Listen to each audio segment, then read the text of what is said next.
आपल्या आजच्या भयकथेचे नाव आहे नरपिशाच. लेखिका आहेत चंदना थोरात. विक्रमने पछाडलेल्या घराचा विषय काढताच अमृता उत्साहात मध्येच अनघाला म्हणाली, हो ना. विक्रम आणि अभयचे ठाम मत होते की जगात भूत नाहीत. भूत हा लोकांचा फक्त अंधविश्वास आहे.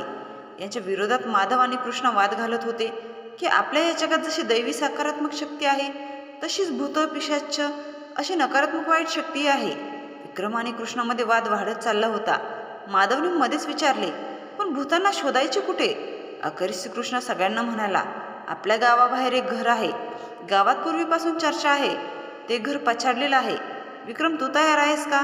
आपण या घरात जाऊन भूत आहेत की नाही त्या गोष्टीचा सोक्षमोक्ष लावूया. त्या दोघांनीही मध्ये शांत करत अभय म्हणाला होता, आपण त्या घरात जाऊया. म्हणजे तुमचा जो वाद आहे तोही आपोआप मिटेल. गावातील ते घर शापित आहे की नाही या गोष्टीचा छडा लावायचा एकच मार्ग आहे तो म्हणजे त्या घरात एक रात्र वस्ती. सगळ्यांना अभयचे म्हणणे पटले. या चौघात पैज लागली. कित्येक वर्षापासून ते घर पछाडलेले आहे. गावाबाहेरच्या घरात भूत आहे हेच ऐकत आलो होतो आम्ही इतकी वर्ष. अशा प्रकारे भूतांचे अस्तित्व शोधण्यासाठी सर्वांनी त्या घरामध्ये जाण्याचे ठरवले होते. मी खूप हट्ट केला तरी मला तुम्ही सोबत नेले नव्हते. घरी सांगितले होते आज आम्ही मित्राच्या घरी झोपायला जातोय. कोणीच घरी खरी सांगितलं नव्हतं. तुमच्या एवढ्या वर्षाच्या मैत्रीमुळे घरच्यांनी पण जास्त चौकशी केली नव्हती आणि त्या रात्री हे चौघे त्या घरात गेलते. पण दिवस उगवला तरी हे सर्व घरी परतले नाहीत. म्हणून मी रडून रडून घरात केवढा दंगा घातला होता. मामांना म्हणजेच अभयच्या बाबांना मी सांगितले. अभय आणि आमचे सर्व मित्र त्या पडक्या घरात गेले आहेत. त्या घरात जाण्यासाठी त्यांची पैज लागली होती. परंतु अजून ते सर्व परत आले नाहीत. सगळा गाव त्या गावाबाहेरच्या घराकडे यांना शोधायला निघाला होता. अमृताच्या तोंडून जसे शब्द पडत होते तसे सर्वांच्या डोळ्यापुढे 10 वर्षापूर्वीची ती रात्रीची भयंकर आठवण उभी राहिली. 10 वर्षापूर्वी विक्रम शेजारच्या गावात नांदगावला राहत होता. 5वीच्या वर्गात पहिल्यांदाच दिवशी कृष्णाबरोबर त्याची मैत्री जमली होती. 4 वर्षात मैत्री एवढी घट्ट झाली होती की 9वीच्या वर्गात असताना जादा तासांसाठी तर कधी कधी अभ्यासासाठी किंवा रविवारची सुट्टी एकत्र घालवण्यासाठी विक्रम कृष्णाच्या वाड्यावर राहू लागला. त्यामुळे विक्रमच्या घरच्यांनाही कृष्णाचे आणि विक्रमचे जिव्हाळ्याचे असलेले संबंध माहीत होते. कधी कधी ही चांडाळ चौकडी गमतीने विक्रमच्या घरीही राहती जात असे. दोन्ही गावातल्या जत्रेच्या वेळी तर आवर्जून त्या एकमेकांकडे राहत जात. यात कुणाच्याही घरच्यांचा नकार नसायचा. जेव्हा गावाबाहेरच्या घरात जाण्यासाठी कृष्णा, माधव, अभय यांनी एक योजना आखली तेव्हा असे ठरवले, घरी सांगायचे परीक्षा संपली आहे. आम्ही आज रात्री जेवणानंतर नांदगावला विक्रमच्या घरी जात आहोत. रात्रभर गप्पा गोष्टी करणार आहोत. दुसऱ्या दिवशी परत येऊ. हेच कारण विक्रमनेही आपल्या आईला सांगितले की तो आपल्या मित्राकडे कृष्णाकडे रहमतपूरला राहायला जातो आहे. उद्या परत येईल. त्यामुळे घरच्या मंडळींना अजिबात संशय आला नाही. अमृता मात्र मागे लागली होती. मलाही तुमच्याबरोबर यायचं आहे. अभयने तिला असे सांगितले, तुला आमच्यासोबत आम्ही कसे नेणार? तू आमच्यापेक्षा लहान आहेस. तसेच मुलांना सहज रात्री बाहेर राहण्याची मुभा आहे. पण मुलींना रात्री असे घराबाहेर राहिलेले आबांना आवडणार नाही. पण तुला आमची मदतच करायची असेल तर आमच्याबरोबर न येताही तू आमची ती मदत करू शकतेस. गाल फुगून अमृता म्हणाले, आणि ती कशी काय? तसे विक्रम म्हणाला, जर आमच्यापैकी कोणीही एक पहाटेपर्यंत परत गावात नाही आला तर तू सगळ्यांना घरी निरोप दे की आम्ही सर्वजण रात्रीच त्या घरात गेलो आहोत. सकाळ झाली तरीही अजून परतलो नाही. हे जेव्हा सगळ्यांना समजेल तेव्हा काळजीने घरातील मोठी माणसं गावकऱ्यांना बरोबर घेऊन आमच्या शोधात तिथे येतील. जर का तूही आमच्याबरोबर आलीस तर घरातल्या लोकांना कसे माहीत पडणार आपण सर्व कुठे गेलो आहोत ते? जर आम्ही त्या घरात सुरक्षित असलो तर आमच्यापैकी एक सकाळीच गावात येऊन गावकऱ्यांना घेऊन त्या घराकडे घेईल. रात्रभर त्या घरात राहून आम्ही जिवंत असल्याचा पुरावा त्या गावकऱ्यांना आपोआपच मिळेल. आपण सर्वांना तसे सांगू की आम्ही रात्रभर त्या घरात राहिलो पण आम्हाला काहीच इजा झाली नाही. तू हट्ट न करता फक्त आमच्या परत येण्याची वाट बघ. नाहीतर जर का आमचं काही बरं वाईट झालं तर आमच्यापैकी कोणीच गावात परत येणार नाही. जर तसं काही झालं तर सकाळी बाबांना घेऊन तू त्या घराकडे ये. अमृताला हे पटले. सर्वांनी मिळून दुसऱ्या दिवशी रात्री निघण्याचं ठरवलं. कृष्णाने आधी सांगितले होते त्या घरात वीज नसणार त्यामुळे अंधार असणार. तर प्रत्येकाने आपल्याबरोबर विजेरी घ्या. पिण्यासाठी पाण्याची बाटली घ्या. तसेच रात्री 10पर्यंत मारुती मंदिराच्या समोर पारावर सगळे भेटूयात. रात्री 10पर्यंत भजन कीर्तन संपून गावकरी आपल्या आपल्या घरी निवांत असतील. ठरल्याप्रमाणे सर्वजण गावाबाहेरच्या मारुतीच्या मंदिराच्या समोरच वाड्याच्या पारावर जमले. माधवला तर त्या गावाबाहेरच्या घरात जाण्याच्या विचारानेच घाम फुटला. पण मित्रांनी ठरवलेल्या कार्यक्रमात आपल्यामुळे विघ्न नको म्हणून तो सेकंदाला मंदिरात वाकून मारुतीला नमस्कार करीत होता. माधवबरोबर कृष्ण आणि अभय त्या शापित घरात जाण्याच्या उत्सुकतेने लवकरच पारावर येऊन विक्रमची वाट बघत बसले होते. इतक्यात जरा घाईघाईतच विक्रम मंदिराच्या पाराजवळ आला. अरे जरा उशीरच झाला, पण असेही आपल्याला गावातले सारेजण झोपले नाहीत तोपर्यंत त्या घराकडे जाता आले नसते. नाहीतर ही मोठी माणसं आपल्या बोकिटेला धरूनच घराकडे परत पाठवतील. काय बरोबर ना कृष्णा? तसे कृष्णाने हे मान हलवत अगदी बरोबर हो म्हटले. कधीपासून या मुलांची कुजबूज ऐकत आपली फाटकी कोदडी अंतरात एक भिकारी म्हातारा वैतागून मुलांकडे पाहत होता. कधीही मुलं घरी जातात त्याची तो वाट बघत होता. त्या पारावर त्याला झोपायचे होते म्हणून त्याने या मुलांना जरा रागातच हटकले. अरे पोरांनो, घरदार नाही का तुम्हासनी? पळा घरला, घराकडे माय वाट बघत असेल, निघा इथनं. आता चौघेही आपले सामान घेऊन निमूटपणे चालू लागले होते. गरमीचे दिवस असल्यामुळे हवेत दमटपणा होताच. चालताना अंगावर येणाऱ्या हवेच्या झुळकीबरोबर घामजलेल्या शरीराला झोंबणारा हवेचा थंडावा मनाला आल्हाददायक वाटत होता. विक्रम हा आधीपासूनच निडर होता. त्याला भूत ही संकल्पनाच मान्य नव्हती. या भूताच्या नावाखाली कितीतरी लोकांना फसवले जाते. भूतावरील आंधळ्या विश्वासामुळे ते बळी जातात. समाजातील अशा बुरसटलेल्या विचारांच्या लोकांच्या मनात सकारात्मक विचार रुजवण्यासाठी त्याची धडपड असे. अभयलाही विक्रमचे विचार पटत होते. विक्रमने कृष्णाची मस्करी करत बोलायला सुरुवात केली. आज तुमच्या पछाडलेल्या घराचे रहस्य जाणून घेऊयात. हे ऐकून चालता चालता कृष्णा थांबला. विक्रमकडे पाहत बोलू लागला. तू या गावातला नाहीस, त्या घराविषयी तुला काहीच कल्पना नाही म्हणून तू असं बोलत आहेस. आम्हाला त्या घराविषयी मनात भीती आहे, कारण लहान असल्यापासून त्या घराबद्दल खूप वाईट ऐकलं आहे. आई आम्हाला चुकूनही त्या घराकडे जाऊ देत नसते. थांब, तुला त्या घराचा इतिहास सांगतो. कृष्णा त्या घराविषयी लहानपणापासून ऐकलेली गोष्ट सांगू लागला. हळूहळू कृष्ण चालत चालत बोलू लागला. तसे सगळेच चालताना कान देऊन ऐकू लागले. 30 वर्षापूर्वी माझे आजोबा सर्जेराव या गावचे सरपंच होते. गावाबाहेर कोणीतरी घर बांधायला घेतले ही बातमी समजताच आजोबांनी वाड्यातील जुना नोकर गणोबायाला माहिती काढायला सांगितली. त्या इस्माचे नाव धनाजी आहे. तो गावातील नसून दुसऱ्या शहरातून आला आहे. त्याच्या शहरात सोन्या चांदीची दुकान आहेत. आजारपणामुळे शहरातील दगदगीच्या वातावरणापासून दूर गावाकडे खेळत्या हवेत निसर्गाच्या सानिध्यात राहण्यासाठी घर बांधत आहे, हे गणोबाने आजोबांना सांगितले. पण त्या सावकाराने कधीच स्वतःहून गावातल्या लोकांशी ओळख करून घेण्याचा प्रयत्न केला नाही. धनाजी नावाचा त्या सावकाराने भरपूर पैसा खर्च करून बरेच कामगार कामाला ठेवून त्याने कमी दिवसात घराचे काम संपवले होते. गावातील लोकांच्या तोंडून त्या सावकाराविषयी पुढील माहिती कानावर आली. सावकाराचे घर गावातला चर्चेचा विषय झाला होता. घराला माडी होती. बाहेरून घराचे असलेले सुंदर बांधकाम व उतरत्या छपराचे कौलारू घर सर्वांच्याच नजरेत भरत होते.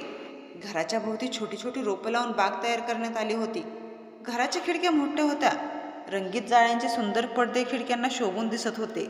भले मोठे काचेचे झुंबर दिवाणखान्यात सजवले होते. ते घर आतूनही सुंदर होते. गावकरी बाहेरूनच घर पाहून आनंदी होत. गावकऱ्यांच्या मनात ते घर आतून पाहण्याची कितीही इच्छा असली तरी त्या सावकाराच्या तिरछट स्वभावामुळे कोणी तिकडे फिरकतही नसे. तो सावकार शहरातून या गावात आला होता. त्याचा पेहरावही रुबाबदार. डोक्यावर पगडी, अंगात पांढरा सरदा, काठाचे नक्षीदार धोतर, गळ्यात सोन्याची मजबूत साखळी, दोन्ही हातांच्या 2 बोटात हिऱ्यांच्या आणि सोन्यांच्या अंगठ्या, हातात एक नक्षीदार चांदीचं व्याघ्रमुख बसवलेली काठी घेऊन तो चालत असे. सावकार धनाने श्रीमंत असला तरी मनाने दरिद्री होता. स्वतःच्या कंजूस स्वभावामुळे त्याने गावातील लोकांबरोबर जमवूनही घेतले नाही. त्याचा स्वभाव रागीट, एकटकोंडा असल्यामुळे कोणाची त्याच्या घरी ये जात दिसायला नसे. त्याला एक सुंदर मुलगी होती, वृंदा. दिसायला देखणी होती. लग्नाच्या वयात आलेल्या वृंदाला सावकार कधीच घराबाहेर पडू देत नसे. तशी त्याने बायकोला म्हणजे जयमालाला सूचना दिली होती. आपल्या मुलीला कोणी फसवून तिचा गैरफायदा घेऊ नये म्हणून तो नेहमी तिच्यावर पाळत ठेवत असे. महिन्यातून 2 दिवस तो शहरातील आपल्या दागिन्यांच्या दुकानात भेट देऊन दुकानात नवीन माल भरून विश्वासू नोकरांकडून धंद्यातील कमावलेला पैसा घरी घेऊन येत असे. त्याच्याकडे घरकामासाठी गावात राहणारी पार्वती नावाची एक बाई होती. त्या सावकाराच्या मुलीच्या वृंदाच्या सुंदरतेविषयी व सावकाराच्या संपत्तीविषयी पार्वतीकडून गावातील लोकांना माहीत झाले होते. पण सावकाराची दहशत असल्यामुळे आणि त्यांच्या कडक शिस्तीच्या स्वभावाला घाबरून कोणीच त्यांच्याकडे जात नसे. अशा या सावकाराच्या वागण्यामुळे तो गावकऱ्यांपासून एकटा पडला होता. सावकाराचा एकटेपणाचा आणि घर गावापासून दूर एकाकी असण्याचा फायदा एके दिवशी चोर लुटारूंनी घेतला. एके दिवशी सकाळी सकाळी पार्वती धापाटाकत धावत गावात सांगत आली की घात झाला. कुणीतरी त्या धनाजी सावकाराला त्याच्या बायको व मुलीला लय वांगळ मरण दिलंय. सगळं घर रक्तानं माकलं आहे. त्यांच्या घरामधलं समद सामान घरभर पडलं आहे. घरातल्या लय भारी भारी वस्तू, कड्या कुलपात असणारं सामान सगळं दागदागिना चोरीला गेलंय. कपाटाचे दारं तुटलेले आहेत. खाली जमिनीवर रक्ताचा सडा पडलाय. बहुतेक तिकडं खून झालाय आणि दरोडा पडला आहे. हे सर्व सांगताना पार्वती भयभीत झाली होती. ही बातमी सर्व गावामध्ये वाऱ्यासारखी पसरली, पण त्या घरामध्ये जाण्यासाठी कोणाचेच धाडस होत नव्हते. पार्वतीचे सर्व ऐकून झाल्यावर सरपंच सर्जेरावांना पोलिसात वर्दी देण्यासाठी गाड्याला पाठवले. पोलिसांना येऊन त्या घराची पाहणी केली व त्या घरातील सावकाराची व पत्नी जयमाला यांची मुलगा वृंदा चे मृतदेह शवविच्छेदनासाठी दवाखान्यात पाठवले. त्यानंतर ते घर पोलिसांनी सीलबंद करून टाकले. धनाजी सावकाराचे कोणीही नातेवाईक गावकऱ्यांशी संपर्कात नसल्यामुळे धनाजी सावकारानंतर त्या घर जमिनीवर मालकी हक्क दाखवणारे कोणीही नव्हते. त्यामुळे ती जागा सरकार जमा करण्यात आली. काही वर्षांनी पोलीस निवृत्त मिस्टर अजिंक्य देशपांडे यांनी सरकारकडून ते घर व जमीन विकत घेतले. अचानक बंद असलेल्या घराचे फाटक उघडले पाहून गावकरी घाबरले. जवळ जाऊन घराची स्वच्छता करणारी माणसे व घराच्या आजूबाजूला वाढलेली झुडपे काढणाऱ्या माणसांना पाहून गावकऱ्यांना खात्री झाली या घरात कोणीतरी राहायला येणार. ही बातमी गावकऱ्यांनी सरपंच सर्जेरावापर्यंत लगेच पोहोचवली. तसेच सरपंच काही लोकांना घेऊन घराची दुरुस्ती करणाऱ्या अजिंक्य देशपांडेंना भेटायला आले. त्या घरात अमानुषपणे झालेल्या हत्या प्रकरणामुळे सर्जेरावांनी आणि गावकऱ्यांनी देशपांडे कुटुंबाला तिथे न राहण्याचा सल्ला दिला. परंतु भूतप्रेत न मानणारे देशपांडेंनी स्पष्टपणे गावकऱ्याला सांगितले, माझ्या कुटुंबाला काही होणार नाही. तुम्ही आमच्याविषयी काळजी व्यक्त केली त्याबद्दल मी आभारी आहे. नाईलाजाने सरपंच व गावकरी मागे फिरले. काही दिवसात देशपांडे आपल्या कुटुंबासहित तिथे राहण्यासाठी आले. घरामध्ये अजून सामानही लागले नव्हते. 2 दिवसही लुटले नव्हते. अकस्मात देशपांड्यांचा हृदयविकाराने मृत्यू झाला. तसे लागोलाग देशपांडेच्या घरातील लोकांनी घर खाली करण्याचा निर्णय घेतला. नवऱ्याचा असा अचानक झालेला मृत्यू पाहून हे घर शापित आहे. बहुतेक या घरात अगोदर राहणाऱ्या व्यक्तींच्या झालेल्या अनैसर्गिक मृत्यूमुळे हे घर शापित आहे असा विचार घर सोडून जाता जाता देशपांडेच्या बायकोने बोलून दाखवला. अशा प्रकारे 2-2 कुटुंबाचा सर्वनाश झाल्यामुळे ते घर अपवित्र व शापित आहे असा बोबाटा गावात झाला. त्या घराच्या दहशतीने गावकरी तिकडे अजिबात फिरकत नसत. पुन्हा ते घर माणसांविना ओस पडले. ते घर शापित असल्याचा लोकांचाही विश्वास बसला. एकदा एका बेवड्या भिकोला वाईट अनुभव आला होता.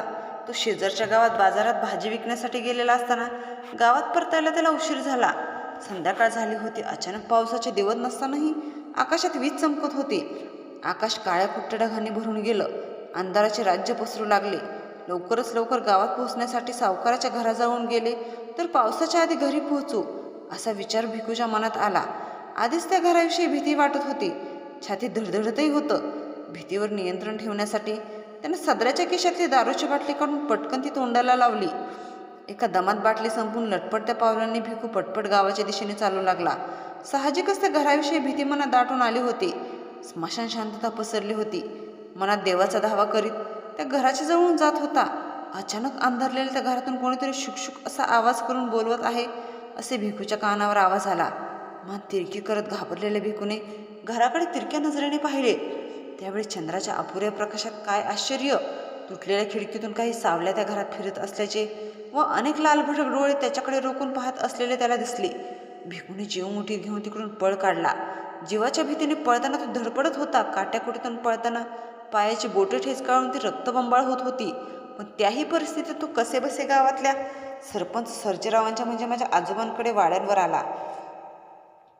पळून घामाने नितळलेल्या शरीरावर नियंत्रण ठेवत कसे तरी धापा टाकत आपल्या त्या पछाडलेल्या घरात काय पाहिले ते सगळ्यांना सांगितलं. त्याला भीतीने कापरे भरले होते. भिकूची अवस्था पाहून त्याच्या बोलण्याचा विचार करत आजोबांनी कोणीही त्या घराच्या दिशेने जायचे नाही असे फरमान सोडले.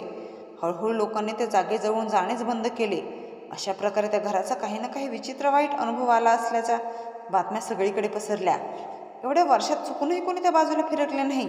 ही सर्व घटना माझ्या आजोबांच्या काळातील वडिलांच्या तरुणपणी माझ्या जन्माच्या अगोदर घडलेली होती. एवढ्या वर्षानंतरही त्या घराविषयीची भीती लोकांच्या मनात अजूनही कायम आहे. एवढ्या वर्षात नेहमीच कोणी ना कोणी त्या घराविषयी स्वतःला आलेले विचित्र अनुभव सांगत असे. त्यामुळे जीवाच्या भीतीने ते अनुभव खरे की खोटे यांची शहानिशा कोणी केली नाही. घरातील मोठ्यांनी आम्हाला लहानपणापासून त्या घरापासून लांब राहण्याची ताकीद दिली होती. कृष्णाची बोलणी ऐकून माधवला घाम फुटला. त्याने नकळत आपल्या गळ्यातील गणपतीची प्रतिमा असलेली रेशमी धागा हाताने चाचपला व हळू आवाजात बोलू लागला, पुन्हा एकदा विचार करा. आपले त्या घरात जाणे उचित नाही. खरोखर भूत असतील तर आपले काही खरे नाही. असं कोणीही त्याच्या मनाविरुद्ध त्याच्या हद्दीत आलेल्या भूतांना खपत नाही. ते आपला जीव घेतील. अभयने माधवची समजूत घातली. असं काही नाही. भूत आहे की नाहीत याचाच तर शोध आपल्याला आता लावायचा आहे. म्हणूनच आपण तिकडे चाललो आहे. हळूहळू गप्पा गोष्टी करता करता सर्वजण गावापासून बरेच लांब आले होते. गावाबाहेरच्या त्या घराकडे चालताना विक्रमने मागे वळून गावाकडे पाहत म्हटले, गावातील रस्त्यावरचे टिमटिमणारे पिवळे दिवे आता कसे रात्रीच्या लुकलुकणाऱ्या चांदण्यांसारखे भासत आहेत. तसं सगळ्यांनी एकदा मागे वळून पाहिले. पायाखालच्या गवतातून अंदाजाने वाट काढत विक्रम पुढे व मागून अभय, माधव व कृष्णा बॅटरीच्या प्रकाशात हळूहळू वाट काढत त्या घराच्या दिशेने चालले होते. नीरव शांततेत फक्त पायाखाली चालताना वाळलेल्या गवताच्या काट्याकुटांचा आवाज जाणवत होता. माधव त्या आवाजाने घाबरून आजूबाजूला पाहत होता. जसे जसे ते घराच्या जवळ येऊ लागले तशी निळ्या आकाशातील चंद्राच्या प्रकाशात त्या घराची गडद आकृती नजरेच्या टप्प्यात आली.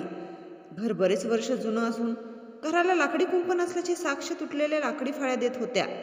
घराचे लाकडी फाटक मोडलेल्या अवस्थेत एका अंगाला कललेल्या स्थितीत होते. घराकडे जाणाऱ्या पायवाटेवर रानगवत वाढलेले होते. अंगणात गुडघ्यापर्यंत गवत वाढल्याने घरापर्यंतची पायवाट दिसेनाशी झाली होती.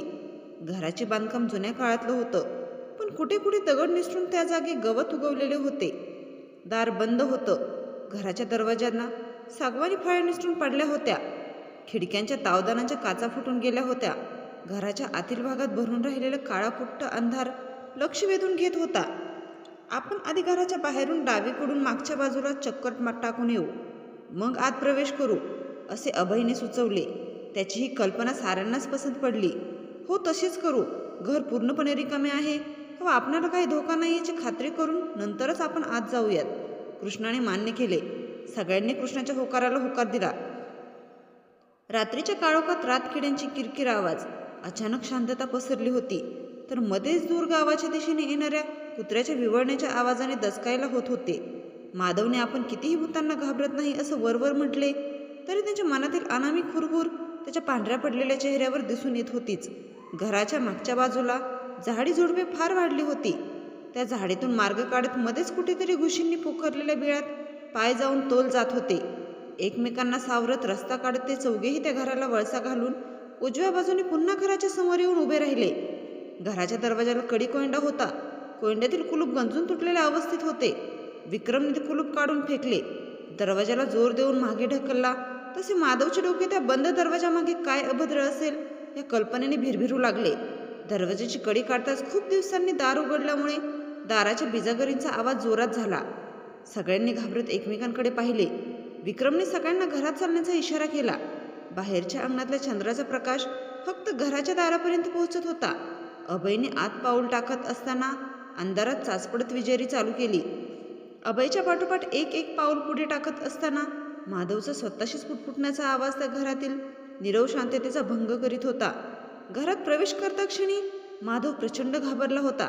त्याच्या तोंडून निघणारे अस्पष्ट शब्द, देवाचा धावा सगळ्यांच्या कानावर पडत होते. कृष्णाने माधवाच्या खांद्यावर हळूच थोपटले.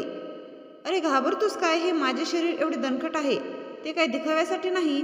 तुझ्यावर तशी वेळ आलीच तर तुझ्या आधी मृत्यूला मी सामोरं जाईल. हे कृष्णाचे पाठिंबा देणारे शब्द ऐकताच अभय म्हणाला, कृष्णा काहीही अशुभ बोलू नकोस. आपण एकमेकांची साथ अजिबात सोडायची नाही. कुणाला काही होणार नाही. हळूहळू अभय, माधव, कृष्णा व विक्रम त्या घरात आले. घरात संपूर्ण अंधाराचे साम्राज्य होते.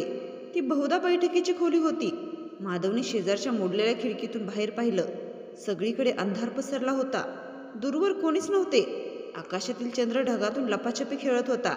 चांदण्यांचा चंदेरी प्रकाश तुटलेल्या खिडकीतून आत डोकावत होता. त्या अस्पष्ट उजेडात घरात असलेले लाकडी कपाट आणि डळमळीत खुर्च्यांची सावली लांबलचक पसरली होती. कृष्णाने हातातील विजेरी चालू केली तशी त्या विजेरीच्या प्रकाशात घरातील साऱ्या वस्तू आता ठसठशीत दिसू लागल्या. सगळीकडे धुळीचे जाड थर जमा झाले होते. कित्येक वर्षापासून त्या वास्तूत मानवाचे अस्तित्वच नव्हते. अभय इकडे तिकडे पाहत बोलू लागला, अरे किती मोठे घर आहे हे पहा ना. हे फर्निचर तर सागवानी आहे. एका टेबलावर जोरात थोपटत, हे बघितलंस का? एवढ्या वर्षांनी सुद्धा किती मजबूत दिसते आहे. इतक्यात आजूबाजूला चोरून पाहत माधव खेकसला, अरे अभ्या, तू तर इकडे हात सुद्धा लावू नकोस.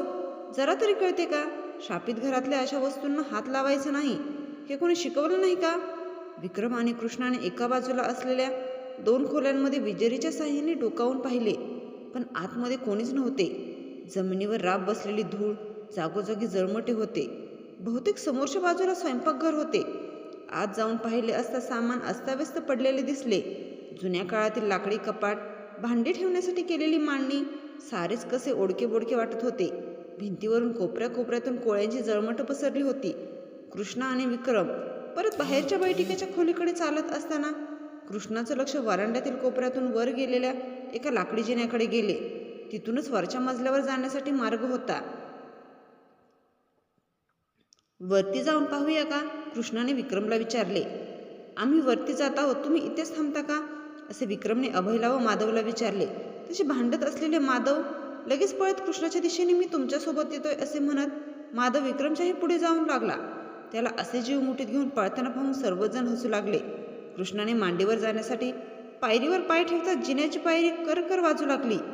हातातली विजेरी सांभाळत सगळे एक एक पायरी हळूहळू वर चढू लागले. जुने बांधकाम असल्याने काही पायऱ्या निष्ठत आल्या होत्या. सर्व मंडळी सावकाश वर आली. लाकडी जिना पहिल्या मजल्यावर वरच्या दिशेने छपराकडे जात होता. विजेरीच्या अंधुक प्रकाशात पाहिले असता वरच्या मजल्यावर खालच्या जागेपेक्षा जास्तच मोकळी जागा दिसत होती. जिन्याच्या अगदी समोरचं अरुंद छोटी गल्लीवाजा गॅलरी 2 बंद खोल्याच्या दाराकडे जात होती. उजव्या बाजूला त्या खोल्या होत्या तर डाव्या बाजूला चौकटीच्या समोर गॅलरीची भिंत विशिष्ट प्रकारे रचना केली होती. म्हणजे कमरे एवढीच भिंत बांधलेली.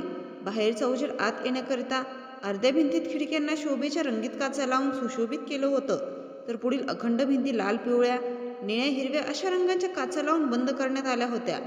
वाह, किती सुंदर योजना केली आहे.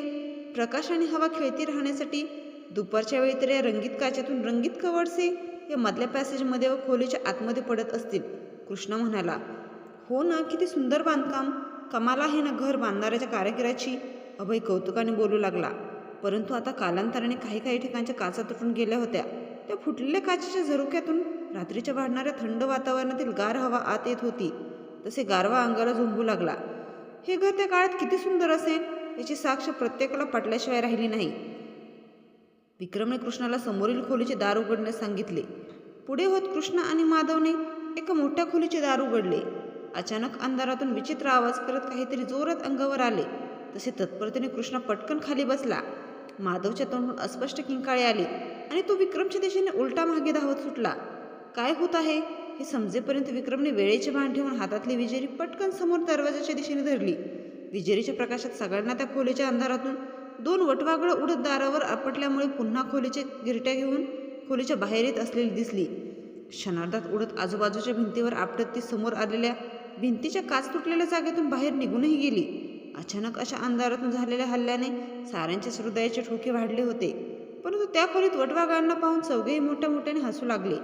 मला असे वाटले एवढी वर्ष कोणीच इथे राहत नसल्यामुळे आणि या खोलीत भरपूर अंधार असल्यामुळे ही वटवाघळे इकडे आली असावीत. तसेही वटवाघळे अंधाऱ्या आणि शांत जागेतच आढळतात. उजेडाचा त्यांना त्रास होतो. अचानक कृष्णाने दरवाजा उघडताच झालेल्या दरवाजाच्या आवाजाने व कृष्णाच्या विजेरीच्या उजेड खोलीमध्ये पडताच ती वटवाघळे भीतीने उडून बाहेर आलीत. तिकडे बघा, समोरच्या तुटलेल्या खिडकीतून ते आत आले असावीत. विक्रमने तुटलेल्या खिडकीकडे हात दाखवत म्हटले. साऱ्यांचे लक्ष विक्रमने दाखवलेल्या विजेरीच्या प्रकाशात समोरच्या खिडकीकडे गेले. सगळे थोडे सावरले. अभयने उत्सुकतेने समोरच्या मोठ्या दरवाजातून प्रशस्त खोलीत पाय टाकला. साऱ्यांच्याच नजरा विजेरीच्या प्रकाशात भिंतीवर लटकणाऱ्या एका मोठ्या तसबिरीवर खिळल्या होत्या. त्या तसबरीत बहारदस्त शरीर असणारी जी व्यक्ती होती तिच्या चेहऱ्याकडे पाहिले असता एक अनामिक भीती दाटून येत होती. तिच्या डोक्यावर पगडी होती. अंगात पांढरा सदरा आणि नक्षीदार काठांचे धोतर असा पोशाख त्याने परिधान केला होता. हातात नक्षीदार चांदीची व्याघ्रमुख बसवलेली काठी घेऊन रुबाबात एका खुर्चीवरती व्यक्ती बसली होती.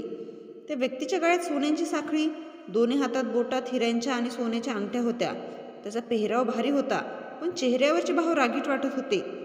तसबरीकडे पाहत कृष्णाने मनातील शंका बोलून दाखवली. मला वाटते हा धनाजी सावकार असणार. कृष्णाच्या बोलण्याला सर्वांनी होकार दर्शवला. अरे कसला फोटो आहे याचा, असे वाटते फोटोतून बाहेरच येईल की काय? माधव भीतीने बोलला. तसे अभय म्हणाला. अरे त्याचे डोळे बघ ना, किती भयंकर आहेत. असे वाटत आहे की तो आपल्याकडेच रागाने पाहत आहे. पूर्वी त्याला त्याच्या घरात कोणी आलेले आवडत नसे. आपण असे त्याच्या घरात आलो म्हणून तो रागाने आपल्याकडे पाहतो आहे. सगळे त्या खोलीचे निरीक्षण करू लागले. त्या प्रशस्त खोलीमध्ये खिडकीच्या खाली एक लाकडी टेबल होते व बसण्यासाठी लाकडी 2 खुर्च्या होत्या. सगळीकडे धुळीचे कण विजेरीच्या प्रकाशात उडताना दिसत होते. मोठा पलंग मोडलेल्या अवस्थेत होता. भिंतीला लागून एक लाकडी कपाट होते. बरीच पुस्तके कपाटामध्ये लावलेली दिसत होती. अभयने जाऊन कपाटाच्या काचेचा दरवाजा उघडला. एक पुस्तक बाहेर काढताच बाकीची पुस्तके खाली पडू लागली. पुस्तकांची पानं जीर्ण झाली होती. पुस्तकातील पाने मागे पुढे करताच पान फाटू लागली. तसे अभयने पुस्तक परत उचलून कपाटात ठेवले आणि कपाट बंद केले. ती खोली त्या धनाजी सावकाराची होती असा अनुमान सर्वांनी लावला. त्या खोलीमध्ये काहीच अपायकारक असे नसल्याचे विक्रमने दुसरी खोली पाहण्याचा निर्णय घेतला. विक्रम पाठोपाठ माधव आणि अभय दुसऱ्या खोलीकडे चालू लागले. कृष्णाने हळूच सावकाराच्या खोलीचे दार बाहेरून बंद करून घेतले. दोन्ही खोल्यांच्या मध्ये 10-12 पावलांचं अंतर होतं. विक्रमने बंद असलेल्या दुसऱ्या खोलीच्या दाराची कडी जोर लावून उघडली. तसा माधव आधीच कृष्णाच्या मागे जाऊन उभा राहिला. तुम्ही जा पुढे. मगाशी कसले ते अंगावर आलेले वटवाघळे? मला तर भीती वाटते आहे, माधव घाबरत म्हणाला. विक्रमने दार उघडताच थंड हवेच्या स्पर्शाने विक्रमला शहारून आले. बाकी सर्वजण समोरच्या अंधारलेल्या खोलीत काय आहे हे पाहण्यासाठी अधीर झालेले दिसत होते.